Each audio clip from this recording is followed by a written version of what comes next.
Hello, everyone. Welcome. My name is Kate Sample. I am here with Pessy Publishing, and I'm also a clinician. I'm really excited to have you all here for this really important conversation. I want to give everybody a minute to kind of get into the room, get settled. We have a really important and I hope compelling and insightful conversation ahead for you. My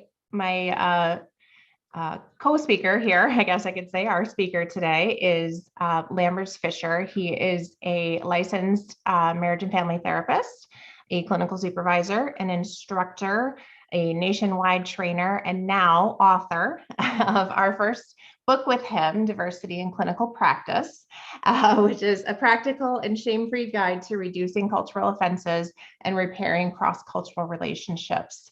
We are so excited to have you here, Lambers, and I can't wait to engage in conversation with you today and really hope that our viewers can get a lot of really great insight today. So welcome. Thank you for being here. Thanks for having me, Kate. Appreciate it. Yeah, absolutely. I think a really great place to start probably is just tell us about your journey, your clinical journey, and how you landed here in this specialty, writing this book, doing this work. Tell us a little bit about you. Sure. Well, like I said, I'm a marriage and family therapist. I've been counseling for almost 20 years, about 19 and a half years now. And I'll admit, I'm a marriage and family therapist. I have a major lean toward couples. If I'm not seeing more couples than anything else, I don't want to wake up in the morning like that. That's what I love doing. And that's kind of what led me into this line of work specifically, because although my singular focus has been couples from the very beginning, I also see kids and individual adults and things like that, a variety of people. But over time, I started to see a lot of similarities between the efforts I was making to strengthen relationships in the intimate sort, in the couples, premarital couples, things like that, and how to clarify misunderstandings, conflict resolution type of things, help people see the impact of past hurts on current feelings and expressing feelings and things like that. And over time, I started to realize that, okay, it's more than just beneficial for the couples. It's beneficial for the whole family, extended family. And I gained a great appreciation for that. Then I realized, okay, these conflict resolution, express your feelings, identify your feelings, empathy for others, expanded to friends and then sometimes neighbors who people had close relationships with, didn't want to be tense, co-workers, people saving relationships because they were able to express themselves in a healthier way, hear other people in a healthier way, even hearing the unhealthily expressed feelings in a healthier way. And over time, it starts to branch out into various ways to strengthen relationships. But then more specifically, realizing that some of the reasons for the broken relationships in the first place crossed over into these, well, you offended me when you asked me to do this, and when you disrespect me this way in the home, played out differently when you bring in cultural offenses, when you made this assumption about me, when you treated me that way. How dare you? How could you say this to me? You obviously must view me this way. If you had the audacity to say that, you must mean that. And just like there were a lot of misunderstandings and unhealthily expressed feelings in the couple, I realized that there's a lot of misunderstandings going by. Sure, there are a lot of intentional offenses out there. Yeah, there's a lot of people trying to do that. But the percentage that we would guess isn't always right. I don't know what the exact percentage is, but so many times I've seen, if we learn to test for unintentional offenses, hey, when you said that, did you mean this? It's like, wait, no. What will make you think that? Then we have a chance to do something differently. We have a chance to express ourselves better, hear other people better. And then it just became how can we bring the relationship strengthening skills that we're already cultivating, whether you're marriage focused or not, but just healthy relationship building skills that we have already, and apply it to this often deep and scary topic of multicultural awareness and diversity. We realize that we don't have to be a policy and procedure expert. We don't have to be an activist. We don't have to be a professor who's read every single book out there. Those are all great. Those are great roles, but you don't have to do that to be a part of the conversation. You can help in one conversation at a time, help people either reduce the likelihood of those things happening or salvage a relationship after that happens. So I definitely bring a relationship focused perspective to it, but also I like to try to bring an encouraging and positive approach to it too, because a lot of times people come to the live Pessy trainings and they say, so like on maybe like one of the first breaks, they say, well, so far this isn't like some of the other trainings I've gone to on this topic that I've been mandated to go to at my office, and I'm like, and what was those about? What does that mean? And usually it says they hear a whole lot of, well, I shouldn't have to tell you this, but, and you should already know that. But, and if I have to tell you this, then maybe you're in the wrong field. But it's like, I don't know about you, but I never feel encouraged by shame. Like I don't feel compelled to do more or to do better. I just feel like, thank you for telling me all the reasons why I should sit down and shut up and not do anything. And that makes me sad. It brings a lot less people to the table. And so professionally speaking, I've been in various environments over the past 19 and a half years. And I've seen a lot of people, well-intentioned people, skilled, qualified, good people. I'll refer to them in a minute, disqualify themselves and say, no, I can't be a part of that discussion, that diversity stuff, because I'm not X, Y, or Z population or things like that. And it's unfortunate because a lot of skilled people, a lot of well-intentioned people don't bring their skills and perspective that can be a lot more beneficial than they think. It's been not so beneficial on the other side too, because there's a lot of people who need help more and more every day. And if people disqualify themselves, like, I love to help you, but because I'm not X, Y, or Z, you know what? I'm going to help you out by referring you to somebody else. But there's not enough people in select population niches to go around. And so we need to all be and feel as qualified as we can be. And so, yes, there's some extra things I can't do because I'm not an expert on this, that, or the other. But until I get to that point, I'll offer you as much help as I can. And so between my trainings and in this book particular, I try to help people realize, hey, you have more to offer than you think. You can be more multiculturally aware and effective, culturally competent service, providing culturally competent services more than you think. And not just well, I just do whatever and hope for the best. No, in strategic ways, in very practical ways. I'm very practical. If you can't read it and say, I have a few ideas about what I want to do differently tomorrow, then that was a waste of time. I want to at least have a gem in there or two. And it's one of the best compliments I've ever received is when somebody says, sorry, I gotta like the full day PESI trainings. And so it's like, sorry, I got to leave a few minutes early, but when I walk out, I don't want you to think that was your fault. It's a great training. Right. But I want you to know there are a few things that I learned today that I want to try on the clients I'm seeing this evening. And I'm like, yeah, it's like, that's how practical I want it to be. You can come in not feeling like an expert, start reading the book. And by the time you get to the intro, it's like, wait a minute, maybe this can apply to me. And I can do more than I thought. So it's definitely a progression from my relationship focus to this. And a lot of other people focus on a lot of specific populations, and I cover a little bit about a lot, so that you don't have to say, well, is the right chapter in there for my particular population focus? It's like, I scatter a few of those, but then I have skills that you can apply no matter who you see. I want you to be prepared no matter who walks in your door, and they can get the best version of you, and you can pleasantly surprise them by how much you can understand and help. Yeah, you said so many wonderful things in there that I want to pick up on. And the first thing that I noticed, and this is the first time we've met, I've heard your name and met, heard a lot of wonderful things about you. But the one thing I've noticed is that you wrote this book the same way that you speak. So it's very conversational. It's very accessible. It's very approachable in the sense that, you touched on some of the points you make in the introduction, which is I immediately related as a clinician myself, because you said a lot of people either are hearing the should statements, you should already know this, and then you're like, I should, or it's the deep dive into one particular culture where you end up feeling flooded with information, but not application. And then in some ways you kind of feel like, wow, I really missed this in grad school. Like I really missed out, when I look back on my own training, I think, I learned a lot about characteristics of certain groups or those kinds of things, but I never felt like I learned what to do in the room when I feel, completely culturally opposite, for lack of a better word, than the client in front of me who is, seeking my help and and seeking respite in a lot of ways in my office. So I love how approachable you are. And I know your trainings are the same way, because you are speaking for that clinician who's in the room. And I love that.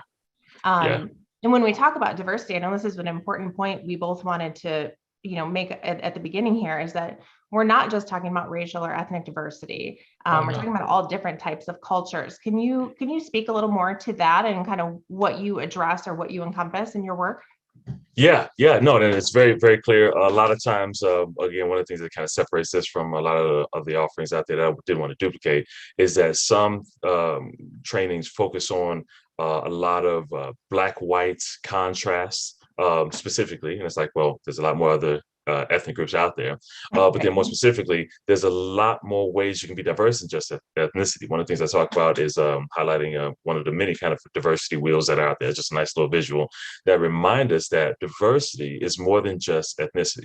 Ethnicity, race, and ethnicity is just one way you can be diverse. Diversity just means being diverse, means being different. You can be different from your clients in many different ways.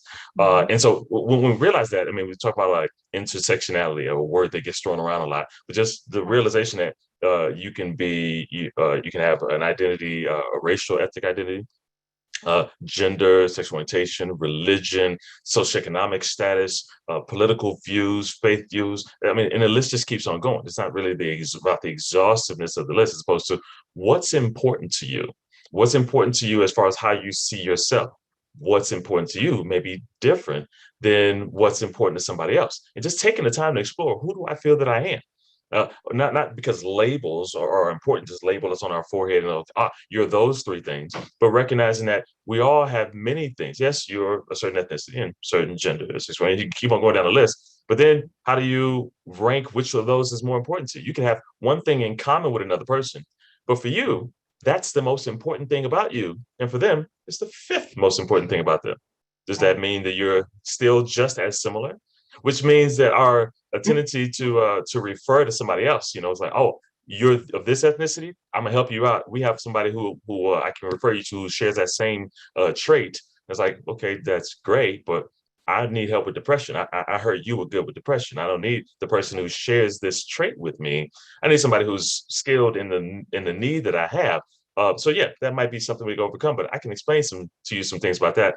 Can you help me? And so by that definition, it's like, well, if there's so many things we have about us, then one, odds are you'd be hard pressed to find somebody who shares the same traits on every one of those lists. It's like, okay, so we have this in common, but not this. Or this in common, but not that. So sameness gets really blurry, which by definition means that if diversity just means different, then every client is a diverse client. A lot of times people skip over that. It's like, well, I just don't work with that diverse population.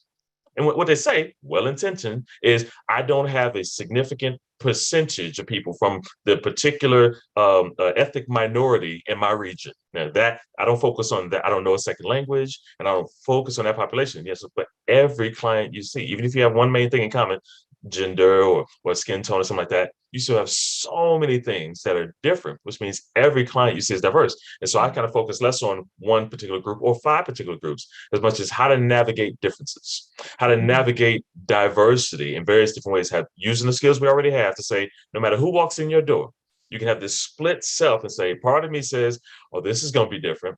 I see already many things we have in common. There's probably more. And the other half says, I think I can try that.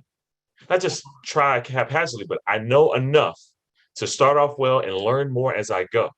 And no matter who walks in, I can help them. That's what I do. And I want everybody to get a little bit further along in their confidence, in their cultural competence, to be able to walk in and say, I don't have to screen as much in the same way. I mean, as far as diagnostic area of specialty, I get that. But as far as cultural things, we don't have to weed that out. We can say, okay, that's not somebody who I never had a client from that group before.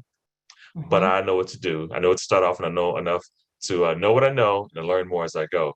And so it opens up the playing field. I mean, nobody's off the hook. Nobody's disqualified. We can all grow in that way.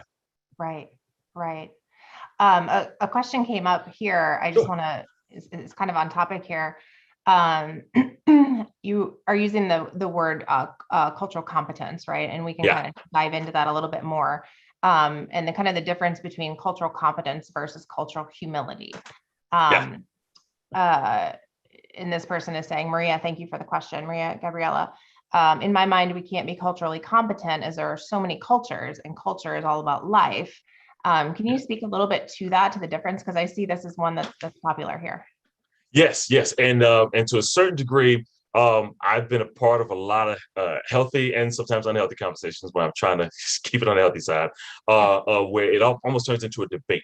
Like, no, it's Right. not about competence; it's about humility. And then a third person will say, no, it's not about cultural humility; it's about cultural sensitivity. And it's like, no, it's not about. And then we get focused on the words. And language has its pros and cons, but the essence behind them all is usually very similar. Sometimes people say, well, cultural competence assumes a certain amount of information, which has this kind of like cultural expertise. You can't know everything about everybody. It's like, sure, of course. Let's focus on humility because that focuses on the personal side of humbling yourself. So I don't know everything. Got it. Got it. But then is it all about just the thought process, or is it about the action too? See, competence only focuses on just knowing some things. We got to do something about it. And see, sensitivity, that sounds like eggshells. No, no, no. I want to be culturally considerate, and then we're just arguing about words. No matter what words you use, and we got a few thousand people that register for this, and so there can be a variety of different word preferences, and I support them all, as long as the essence behind them is a combination of increased awareness to yourself, knowing what you know, and knowing what you don't know. Don't assume you know too much. Be open to learning more, and let your knowledge be put into action in a way that it benefits others. If it stays in your head, it benefits no one. If you're able to put it in action, you don't have to be an activist. You don't have to be the diversity, equity, and inclusion specialist in your area. And no, no, just make sure you are trying to be as open as possible to as many varieties of people as you can encounter, and that's going to continue to increase every day. And grow in your awareness of yourself, and the interaction, have strategies for the interaction between the two of those, such that you can put that into action and help everybody you see feel seen, feel valued, feel understood. Like, some things, so they don't have to teach you everything. They don't have to be your tutor. I know some things, got it. But I know that whatever I know is just a starting point.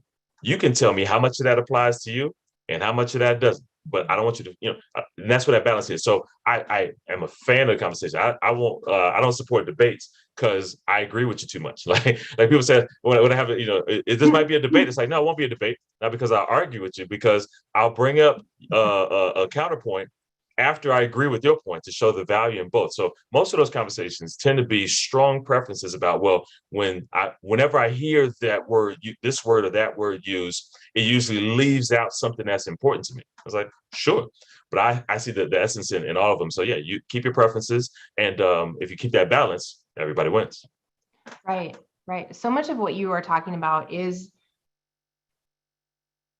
what you just said, less about knowing everything about everyone and more about your approach, more about kind of the art of this work, Yeah. right? And I want to mention too that, I mean, the majority of our audience here at PESI and PESI Publishing are mental health clinicians. So the majority of people watching and who will watch this in the future probably will be. But I think it's important to note that what you've written here in the book and the work that you do is applicable to all helping professions within the medical field, within the justice system, educators. I mean, that it expands throughout the entire profession, helping profession.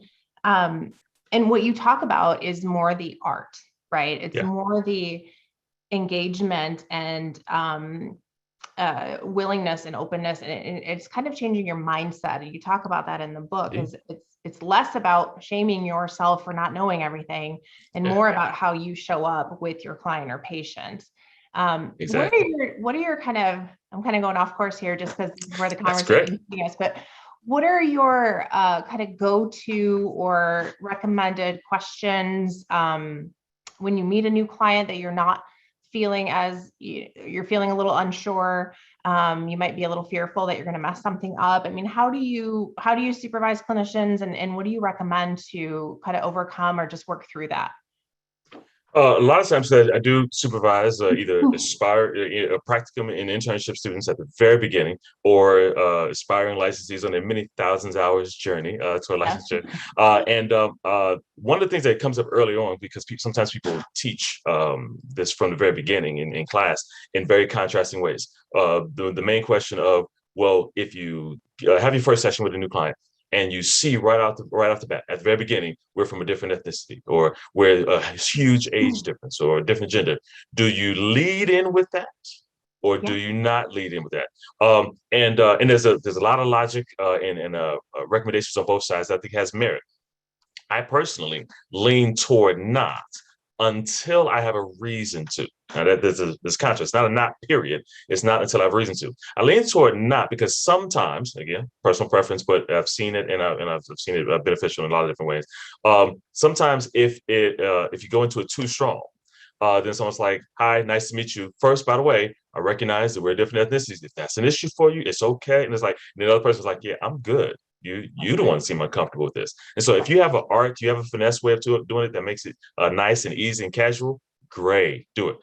If you don't feel like you have the finesse to do that in a way that's so casual, then I recommend not leading in with it overtly, but to keep your antenna up and to be looking for the opportunity to see if it's relevant. Like in however thorough your diagnostic assessment, intake paperwork, whatever the case may be, look for potentially culturally relevant influences on their symptoms, their stressors, things like that. And if you see an end, say, "Oh, I noticed you experienced this, or you had some concerns about different cultural issues at work, or whether you feel seen or understood. Is that part of what your presenting problem is?" And kind of going there. And I noticed that there was one scenario a while ago where try to keep it neutral. Somebody had experienced a crime, like they were the victim of a crime, and the person who was the perpetrator of the crime looked like me. And so it's like we're a different ethnicity. And so the person who was the perpetrator was African American, male. The age range was like so. I have to you gave me the end. That so, what made you comfortable seeing me? I'm at an organization where you were randomly assigned. Did you seek me out, or were you randomly assigned and you came? That's really risky. Like I'm looking for an end, and if there's an end, then there's a clinical benefit in bringing it up, as opposed to my preoccupation or fear. Hey, I'm kind of scared to see you, but if you're okay, I guess I can try it. Then it becomes our thing, and so I recommend not leading into it, but looking for the clinically relevant in, and then it becomes a part of the conversation and seamless. Yeah, I think that's such an important point because I think for your average clinician, whether you're new or well seasoned, you can have that preoccupation or that fear kind of overtake the clinical relevance, right? Yeah. I can think of an experience I had early on in my career with a client who identified as transgender, and my curiosity and my preoccupation and my like, I want to know everything, but that's not why she was there to see me, and that was Exactly. my own, my own mistake that I made. And I actually ended up speaking to her about it, and we worked through it and we talked about it. And it was such a wonderful learning experience for me, but more importantly, she felt more seen and heard, and clearly I was much more engaged.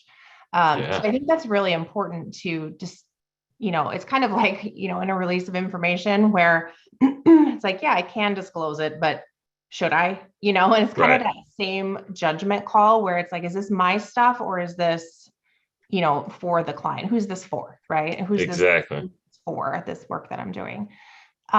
So I guess it's kind of along the same line. So when you are helping someone kind of overcome that fear, overcome that preoccupation, what do you recommend, or what kind of practices can people put into place? One of the things that I talk about a lot, I have a decent amount of section in the book about this, but empathy goes a long way. And there's a general idea: put yourself in someone else's shoes, intro level empathy. But then there's this slightly more intermediate or advanced level empathy where it's no, put yourself in their shoes, and it's different than if I were you for a day, ooh, I would fix your life. I would tell your spouse this. I would tell your boss this for you. You're welcome. Like people think that's empathy. Like if I were you, I'm putting myself in your shoes. But that's that beginner level. Some people wouldn't even call that empathy, but that's what people use. As opposed to, no, if I were you, if I grew up where you grew up, if I grew up in your home, if I experienced the same type of discouragement and the same ratio of discouragement to encouragement, if I had the same type of relationships and experiences, I might be just as discouraged as you are right now. Like putting ourselves in their shoes, and then being able to say, if I put myself in your shoes now, what possibilities would I see? What hope, what fears would I have? And relating to them. Talk a lot about relating based on your closest personal and professional experiences. And I say closest because it's not going to be exactly the same.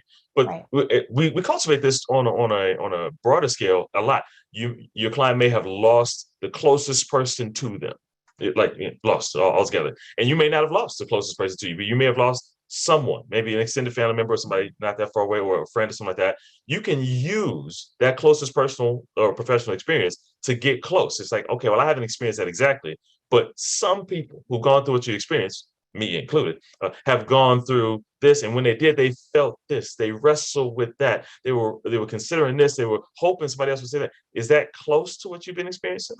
And so you kind of show that you can understand more than they think you can, while Mhm. leaving a room for them to personalize it, which gets us off the hook for having to know everything. To have had, well, I haven't gone through that experience. No, but you've been disappointed, you've been hurt, you've been angry, you've been sad, you've been happy. You can use a lot to get close, and then you can learn. You say you're going to be cautious about, oh, I always wanted to learn about people from your background. It's like, yeah, you can learn, just not in that exploitative kind of sense where it's a tutorial where they use their insurance Right. copay to teach you. It's like, no, that's not the focus.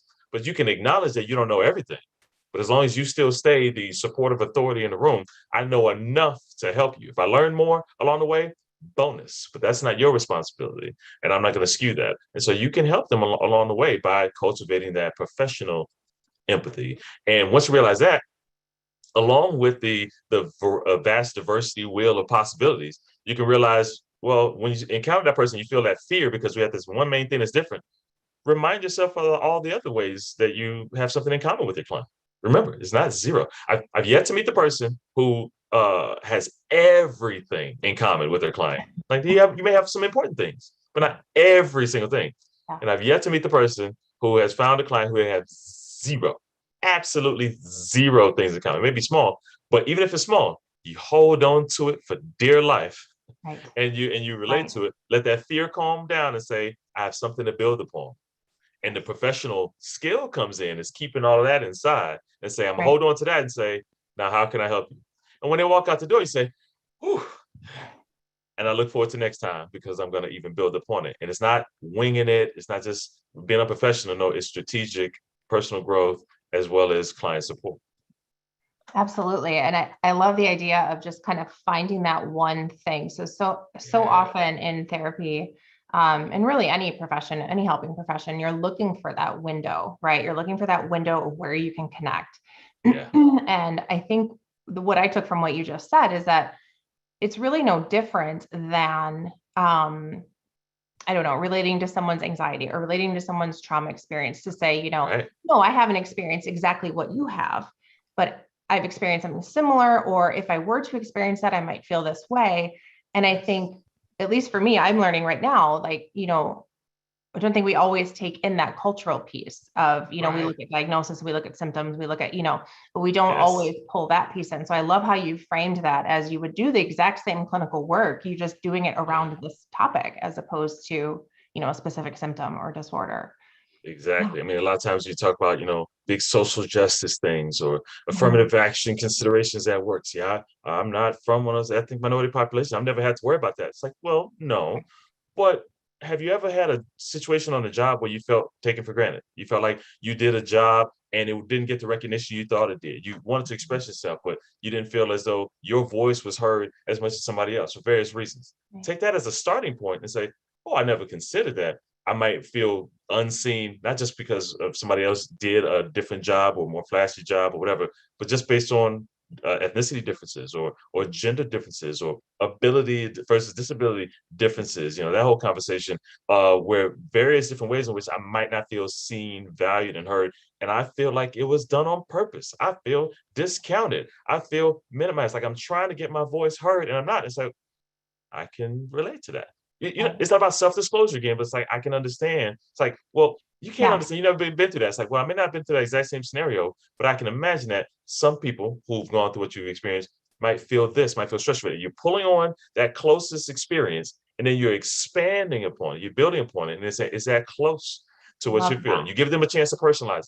You give them a chance to say, it's not exactly. If you shoot for 100%, then it's like I understand exactly how you feel. It's like then no matter what you say, they're gonna resist the absoluteness of it. It's like Right. unless you've gone through my exact experience, you can't exactly understand. But as long as you don't try to shoot for 100, it's like I understand enough to relate, to support, to empathize more than you think.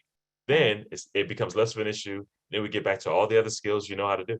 Right. Right. I love that. I'm going to jump into a question here. Yeah, we've got. So when we do, this is an anonymous one, so I can't thank you, but whomever you are, thank you. And a lot of people voted for this. Excuse me. When we do accidentally speak or act ignorantly, how can we repair that kind of rupture within the therapeutic relationship? Oh, yes, this one I like. I'll try to get a short version because I got a nice chunk on this one. No, go One, for it. let me get an overview and then I'll highlight this. The overview is this. It starts with accepting, and then this is key. If I say nothing, it's almost like a mantra. Everybody hears this from me. Accepting the inevitability of offense. Sounds weird, and it sounds weird from the optimistic guy. Usually, I'm not most optimistic guy in the room. Yeah. Accepting the inevitability of offense. And what I mean by that is not accept as good. It's like, I'm offending people. So what? No, not that kind of accept, but accept that there's various ways to offend people, for people to feel offended. And so to memorize them all is unreasonable. You can try, you can do pretty good, but instead of because there's too many things, there's too many varieties of things that were acceptable 20 years ago were offensive 10 years ago, and things that were acceptable 10 years ago are offensive today, and it just gets into a downward spiral. Well, how was I supposed to know? Well, I didn't know everything. And so you need to accept that it's going to happen, which takes some of the shock factor out of it. It's like you realize you offend someone. It's like, oh, you know what? Maybe I wasn't professional enough. I shouldn't be in this field. Reasonable conclusions. Unfortunately, unnecessary, because mistakes are going to happen. So accept that as much as you try to reduce them, it's not gonna be zero. But that's where the second part comes in. Make every effort to reduce those cultural offenses as much as possible. Increase your self-awareness. Learn about others as you go. You're not gonna be exhaustive, but continually grow, and you will continue to reduce it. It's like that math equation where you have like the graph and it never gets to the x-axis, never gets to the y-axis. It's like it gets Yeah. close, but you Yeah. just keep on working at it. It's kind of like that. So make every effort to reduce cultural offenses, accept that it won't get to zero, and then have those strategies to repair. The short answer for the repair is to learn how to own the fact that you made the mistake.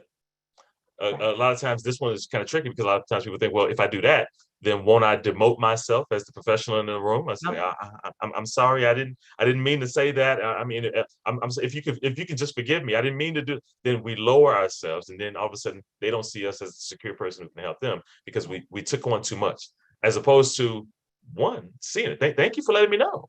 I appreciate that. You didn't have to do that, but now that you did, I can let you know I apologize for hurting you in some way. That wasn't my intention. But the focus of this sentence, the focus of this interchange is not, I didn't intend to, I didn't intend to, I didn't intend to. Now you need to reassure me that you know that I didn't intend to. Right. And then we shift the focus. Like, no, that's just a small part. I didn't intend to, but I see that I did. And that's most important. And more important than that is that because you let me know, then I know that I'm going to do some things differently in the future to make your effort not in vain.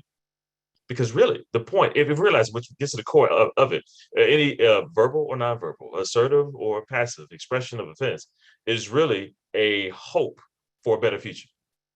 It's not really about attacking you. If somebody says something, how could you do that? What, man, I really didn't appreciate that. It's not really an attack on you. It's, I'm disappointed that if you did this, it's Mhm. likely going to mean this in the future for me. And I don't want that. See, the last time, Yeah. or the Yeah. last 10 times somebody said what you just said, it was followed by a behavior that I don't want to repeat again. And so I have to say it loudly to make sure that doesn't happen again. And so you don't have to, whether it says softly or loudly, you don't have to take it like, well, you don't talk to me that way. You can look behind it and say, I see fear here. You are worried that I'm going to repeat some of those bad experiences. No, no, that's not what I mean by that. That's not what I intend. That's not what I plan to do. And if you have the ability to risk coming back, you'll see it. Every session after this. You'll see not me apologizing. You'll see me going nowhere near that again. And you'll say, oh, my expression was not in vain. They heard me. They didn't throw it back in my face. They didn't lower themselves, and they valued it. They said, thank you for expressing it. You do realize I wasn't happy when I said it. Thank you for expressing that. You're welcome. Let's see what you do after that. And it can be a healing experience because it didn't have to be a challenge to your self-esteem, the challenge to your professionalism. And they can say whether I smile at you and tell you my feelings, or whether I'm angry and I tell you my feelings, you are safe enough to contain my feelings. Yes. And then you are able to honor those feelings and Yeah. do some things differently. Not because I taught you what you should never ever do again. You could internally say, but the last client I saw asked me to call them that. They said that was the preferred term. Then for them, you do what they need you to do.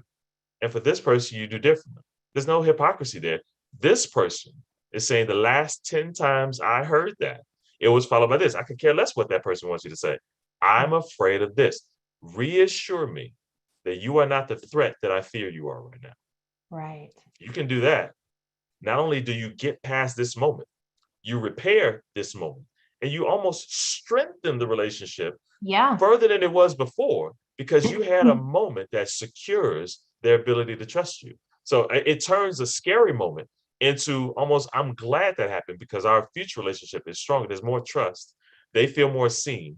And clients who feel more seen and understood are more compliant with recommendations because you're not just getting cookie cutter ideas. No, the person who took the time to understand me gave me this recommendation. The Right. person who heard me, my fears and my hopes gave me this recommendation. They're more likely to do it. Greater compliance, greater effectiveness. See, this isn't about trying just not to get canceled. This is Right. enhancing the work we're already doing. I haven't told you how to do your job better. Like, no, you're already good at what you do. Everybody watching this is good at what they do in some kind of way, but you can enhance it by not avoiding those difficult conversations, leaning into them and having a strengthening moment. That's like, huh, I'd love to pleasantly surprise clients with this guy. So it's like, oh, I thought you would dodge the issue just like everybody else I encounter professionally does. And you Mhm. leaned into it, heard me, admitted you weren't perfect, but still somehow made me feel like you're the professional in the room. Huh, Right. let's see what else you got. And the opportunities are great. That's why full day training. I can elaborate on that. You got the abridged version in the book, but basically, I elaborate on those kind of ideas and make it as practical as possible. Have I given you the 200-year history of any group yet? No, that's bonus. That's extra. That's extra context, but not a minimum, not a prerequisite. Right. I'm a fan of extra history books and documentaries and context Mhm. as extra learning, but as a prerequisite, this can start you off and get you pretty far. Absolutely. And again, I think you're talking about the process, not the content, right? And so not Yeah, one time have we in this, 35 minutes or so we've been speaking, have we talked about anything specific, right, in terms of right. like, ethnicity, sexual orientation, whatever the cultural factor is. You're really talking more about process. And I Yeah, love that kind of work because that is what's missing, yeah, as you mentioned, and it is present in your trainings and your book. Um, Another question, yeah. let's see. Let's see. What are your thoughts on when you factor in telehealth? Given that the Yeah, last 18 months, this is kind of an yeah. interesting question. There's someone who works remotely, Victoria, thank you, for a native tribe. And so many of her clients don't know that I'm not native unless it's brought up. When you factor in that telehealth, would this change anything that you've suggested so far? Not really. For a couple reasons. One, sometimes telehealth is video, nice quality webinar. Sometimes it's just over the phone or audio and things like that. So we have to have a lot of variety in what we have. But given the lead, whether you lead in with the differences or not Mhm. conversation we had earlier, I don't think it has to be a problem because it's not a secret. It doesn't have to be a well, they don't know and they need to know. It's more of a if it becomes relevant then Mhm. it's an issue, but it cannot be relevant. My faith, for example, is very important to me. I talk about ethnicity, gender, age, all kinds of faith is just one of the ways which we could be similar or different. So my faith is very important to me, but I don't lead in with it. Depending on where I'm working, I've worked in faith-based organizations, things like that, and it's not a secret either. I was at one place years ago, one of the earlier places where I worked, and it's a small nonprofit. It was really kind of like out of a renovated house, grant funded. It's really cool place. And I saw a guy who came in, and we're working on depression, some family issues, we met him for a while, about I don't know 3 or 4 months before he came in. It's like we come in as usual, and so how's it been since the last time we spoke? And let's pick up on the progress we're working on. And I said, how's it been? He said, yeah. Before we get into that, I had a question for you. I said, sure. What you got? I overheard when I walked in, you were chatting with somebody behind the counter, but before you even came out to get me, I overheard you. My voice it carries, so that's not a scary thing. I overheard you, and you were mentioning something like church related. I have no clue what it was because it wasn't a Christian place. I know what it was, but it came up. And it's like, are you one of those Christians? I was like, actually, I am. Is that okay? It's Mhm. like, yeah, I guess it just surprised me. Now, Now, some people who on the faith side of things would say, "Well, weren't you offended? That's surprising." It's like, no, I'm Hmm. not offended. I'm not leading with that. It's like I'd be surprised if you thought that I was just the most horrible person that pleasantly surprised you. But Right. but that's different. That's not I'm doing something bad if I'm not exuding that. This is my role, and I'm here to help him. But what he meant by that, he went on to elaborate. It's like, no, see, I grew up in a very fundamentalist household, and that phrase means different things to different people, right? Yes. And so sometimes really good, sometimes really bad. And for him, it was symbolic that because the words just have different meaning. It was symbolic for rigid and controlling, and he was distancing himself from his parents and everything associated with those types of people. And yet, we got like 3, 4 months where I was the only person he could trust, who took the time to hear him. He's losing friends, losing family members, people just disassociated from him, and I helped him understand himself, let alone me understanding him. And he was like, if I would have known that on day one, I wouldn't have come back because I would have assumed you couldn't hear me. I would have assumed you would be judging me, and yet you haven't shown me any of that. So I was like, oh, good to know. So you still feel comfortable with this session? You still feel coming back? He's like, oh yeah, absolutely. I don't know how many other people like you there are out there, but so far I catch you as an exception. But we'll just keep on going, and we never talked about it again. It wasn't a thing. We didn't have to shift the conversation, but it didn't have to be a. You didn't tell me. You held this secret from me. It Right. wasn't relevant until it was relevant because there's so many things about me that we could be talking about, but we're so many diverse ways in which we're similar or different. Mhm. Well, which of those am I supposed to bring up? Which ones do I have? They don't know that I'm not this. It's like, well, when the day it becomes relevant, feel free to have that discussion. In the meantime, can you help them with their need? If Right. so, then great. And if not, then you can address the potential many ways that we're not. But because we don't have to let that be a prerequisite, then we don't lead in with it Mhm. all. We bring it up as relevant, and then the discernment comes in with figuring out when it's relevant. I mean, that's where the skill comes in. Right. That's the challenge. But Right. we don't have to lead there. And the fact that it's not known up front is an issue. I've been pleasantly surprised by this telehealth stuff, by just the video. And it's like it's almost like we're there. I can still see all your facial expressions and things like that over the phone. People make a lot of assumptions about your voice, how old you are, how young you are. Right. I was about 25. And I was working doing like a part-time counseling ministry in a church part-time, right? And so a person made a call in to get counseling. We did a little chit chat over the phone to see if it was a good fit, and then we came in for the first appointment. And he came in, and he was a older guy who's white, high socioeconomic status. And he's taller, I'm shorter. He's white, I'm black. So many different contrasts. And I came out to meet him at the front desk and say, uh, Lambers?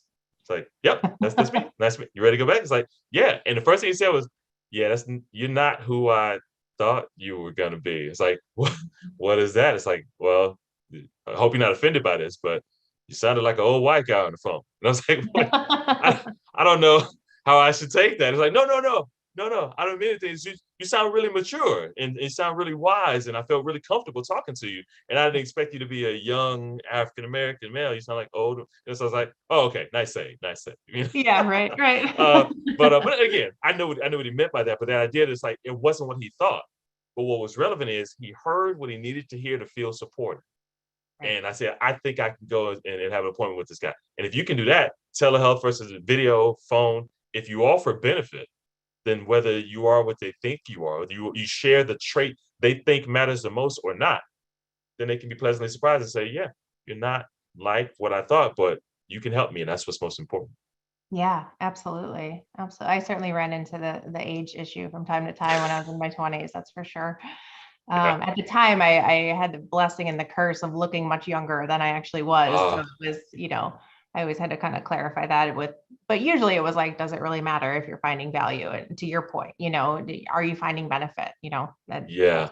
matters. Also You- outside of ethnicity and gender, things like that, look, let me be clear. In the training, I very much on process, like a good 65%, and I'm probably rounding down on the process. And then at the end, I do try to give recommendations about, okay, now all the stuff we talked about, now here's some starting points, how to apply that to age and religion and this and that. I don't spend hold, a third of the book on this and a third of the book on that. But as far as, since you have all the practices, now apply it to differing abilities and things like that. So I definitely get some tips on that.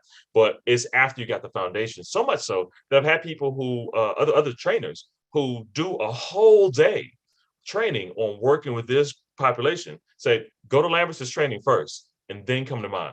Because he'll give you the understanding for how to Yeah. hear all the Yeah. facts I'm gonna lay out to you. And so Yeah. they're not a contradiction at all. They work hand in hand. And specific on the age thing, since you brought up the looking younger thing, I remember one of the first classes, I went straight through, right? So undergrad, grad, things like Yeah. that. And so I saw like my first clients at 22. Yeah. And so I'm jumping out, and I took the prepare and rich, right? And Mhm. I was doing some premarital counseling, and I will never forget this couple to the day I die. One of my first couples was a premarital couple, 80 and 82-year-old couple. Uh, first marriage for I one, love that. and the other was widow, and they're getting together. Cutest couple I've ever seen. And I'm not talking about patronizingly, oh, that's cute. No, I Yeah. mean the Yeah. cutest couple. They love each other. It's Yeah. great. And one of the first things they said when they came in, that they were positive, and they got assigned to me premarital counseling. They got a referral from somewhere, and it said, and they looked at me up and down. Again, he was tall, she was about my height, but looking down at me and say, we're old, and they both said it. They're looking at each other like, he was like, babe, you okay with this? And she's like, if you're okay with it, I'm okay. And so he asked me straight out, it's like, we're old enough to be your grandparents. Mhm. What can you teach us Right. about life? Like, how you gonna are you married? I was like, no, I've been with my now wife for about 6 years beforehand. So we've been together for a while, but not married. And not licensed yet. This is earlier on. I'm still working on my house. I'm not licensed yet, not married, and they got me literally like 4 times over in life. How can you help me? But I heard not a offense, not a you don't know anything. It was a genuine question. I heard the genuine desire behind that. Right. And so I had to answer honestly. It's like, one, no, I'm not married. Just self-disclosure. It's like there's no secret. No ring. Don't see that. It's like, you're right. You're absolutely right. I don't have you beat on life. There's a lot of life experiences you have that I can't teach you. You also have marriage experience. At least one of you does, and then the other one does. But you also have relationship context that I don't have. However, I do have some training. I did kind of, finish a master's degree program. I do have some skills I can teach you. But more important than that, not second, more important to that, I'm not in your relationship. I'm on Right. the outside. I have Right. a perspective that I can bring that can help you understand each other better. Not teach you about life, but to help bring some skills to help you understand each other better. And then once we got that, I will leave you, and you will go on to have a lovely life together that I can't even compare. I would hope to get close to where you guys are at. Mad respect, mad support. They were like, all right, kid, let's see what you got. Not This will offended work. by that. You called me a kid. Like, no, I recognize where it's at. Major age difference that didn't stop us from being able to help. Major, various differences, socioeconomic differences too, but major differences. But we were able to see, is that a prerequisite? Is that a barrier to Mhm. understanding? Them Mhm. understand what I'm saying, my ability to understand them. And then, of course, I have to catch up, I have to try to realize how many struggles, how many worries they have about life that I haven't had to experience yet, but I can try to, family differences, life, what are we going to do with kids, inheritance, things like that, how much life we have left, what does quality of life look at? Oh, I've got to catch up. I've got to do some work, but Mhm. enough that I can do that alongside of my efforts with them. And we can do that with every client. I have enough to offer right now. And I have Yeah. the confidence, the self-competence and self-confidence enough to learn as I go from a place of stability professionally. So it works out pretty good Yeah. as long as we can have that intention along the way. Yeah, absolutely. Again, it's finding that window that you talked about. I think age is one. I think parenthood is another, particularly for women, for female therapists. You hear a lot, do you have children? Which is Yeah. an Yeah. unfair question. It's not, balanced among the gender identities. Agreed. Yep. Thank you, Victoria, so much for that question. And I want to apologize. Speaking of gender identity, that I made an assumption about your pronoun preference there when I read the question. So my apologies there. But speaking of children, we have a question here from Diana. Yes. Diana. She put her name in twice. Maybe that Cool. is her name, Diana. That's pretty I cool. like it. Again, I just did it with the pronoun. I apologize. Di, watching from the UK. I'm a psychotherapist with children and young people. What are your thoughts about raising the subject of differences with child and teen clients? I am. I'll say I'm biased in this one. I have a 6-year-old and a 10-year-old at home. Two beautiful, smart daughters who are too smart for their own good sometimes. And my 6-year-old is just getting out of this PBS Kids, children's television Sure. phase. It's true appreciation of it. And one of the ones that she watched for a long while, less so now, is Daniel Tiger's Neighborhood, the animated reincarnation of Mr. Rogers. And they got Correct. all these cute little songs in there. And one of them stuck in my head, and I recall it all the time. It's like, in so many ways we're different. In Yeah. so many ways, we are the same. Mhm. That's the coolest thing. Yep. You can bring up similarities and differences with kids without bringing up the cultural history and the tragedies that people have gone through. You can bring that up at the right time, depending on their degree of awareness. But you can help prepare the way for that by helping them be okay with similarities and differences. Help them not judge people for doing things differently, liking things differently. Your friend likes this game and you don't like it. They like this ice cream. You don't like it. It's like, that's okay. So and so sad when you're happy. It's okay to feel sad sometimes. I mean, come on, this is a genius show, right? It is. And if some of the parents out there singing along with me, I know you are. I But am. I'm right there with you.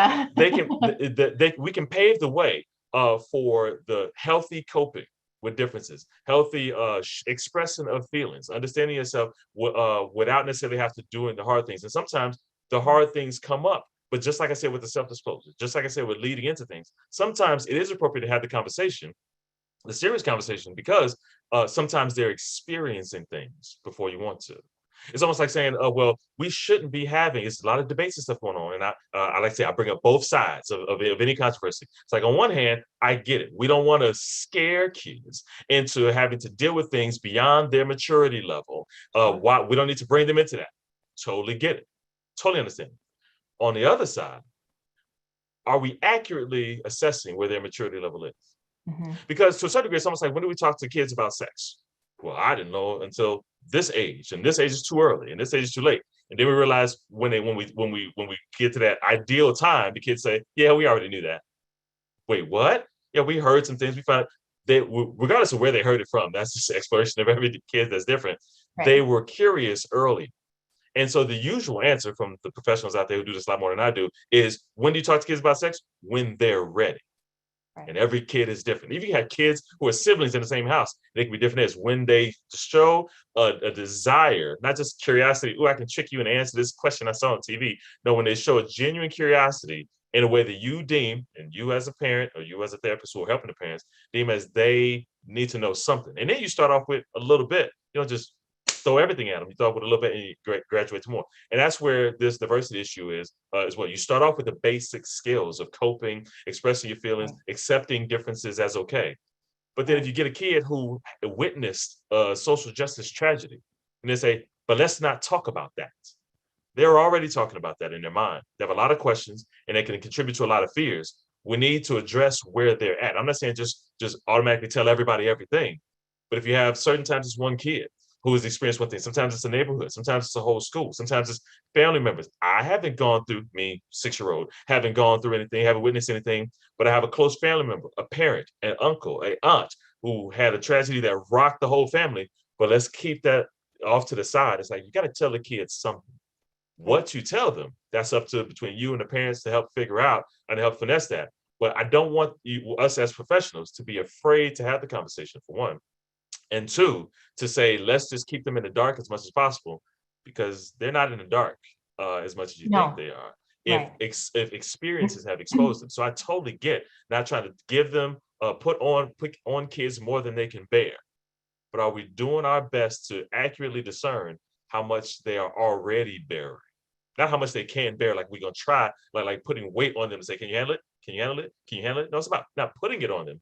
It's acknowledging what society, what exposure, direct or indirect, has already put on them, and then Right. helping them deal with, hey, I heard this at school. What does this mean? We don't talk about that. You're preparing for some type of ratio of healthy and unhealthy Right. processing on their own, and we want to support that. So it's not a hard and fast rule at what age. It's similar to the sex conversation, when they're ready or when they need support in that regard, and that's where this professional skill comes in. Right. Right. And there's sort of you kind of mentioned this kind of this like in the meantime work, right? In the meantime, you're working on coping and frustration tolerance and acceptance of others and perspective taking and all of those pieces that are, you know, I treated kids and adolescents for a long time. I mean, those are cornerstones of treatment, right? And so you're doing that in the meantime work. Yes. And it's not just filler work. Just think if we're having those healthier conversations now, the future teachers would have cultivated those skills for many years. The future police officers, the law enforcement corrections, the future politicians, the future community leaders, it won't be new to them. Debates can have the potential to be a little bit healthier when mental health professionals are helping out. That's where I also talk a little bit about social justice, because I talk about a little bit of Uh-oh. Did we lose Lambers?